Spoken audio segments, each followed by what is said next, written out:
Warning!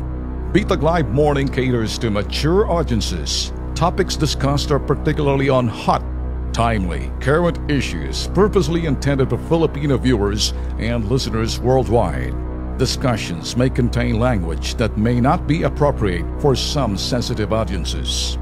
If you do not approve of the content listed above, please do not watch our videos. If you wish to continue, we strongly advise that you proceed with caution. Viewer maturity is advised.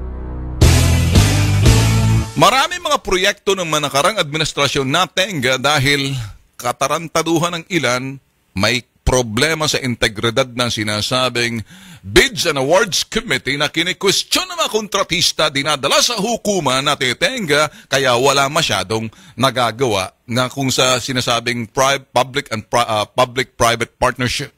Bakit? Yung natatalo at mga talo ng mga sinasabing kontratista, korte ang kalantakbuhan. Kaya tenga yung mga proyekto. Kaya budget indigestion. Hindi nagagamit yung proyekto, patong-patong yun ho, naging dilaw.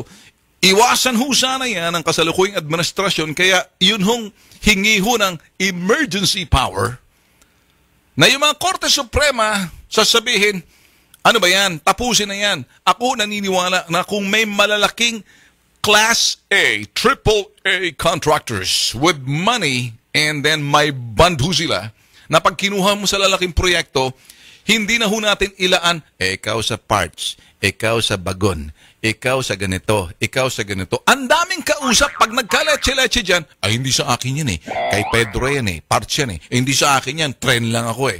Hindi sa akin yung maintenance eh. Hindi sa akin yung elevator eh. Hindi sa akin yung truck.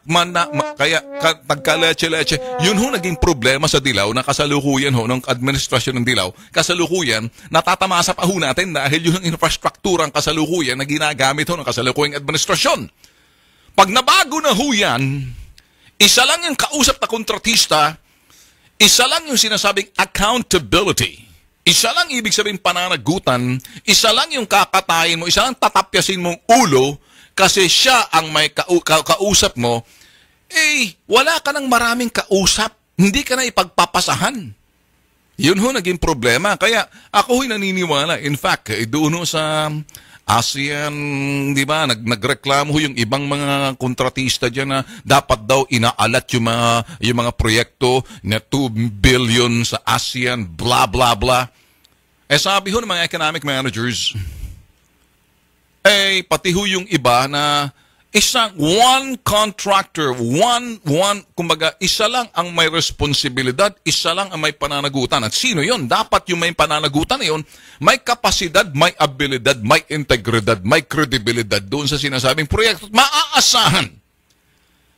Huwag na natin i-accommodate, parang hinati-hati mo. Kaya pag nagkaleche-leche, hati-hati yung delivery ng sinasabing serbisyo. Kaya nagkakaleche-leche. Kaya ang tawag ko ron, masahe. Ganon. Nakikita niyo? So, that's the reason why we're talking here. Now exactly, doon ho sa expectation ho ng tao.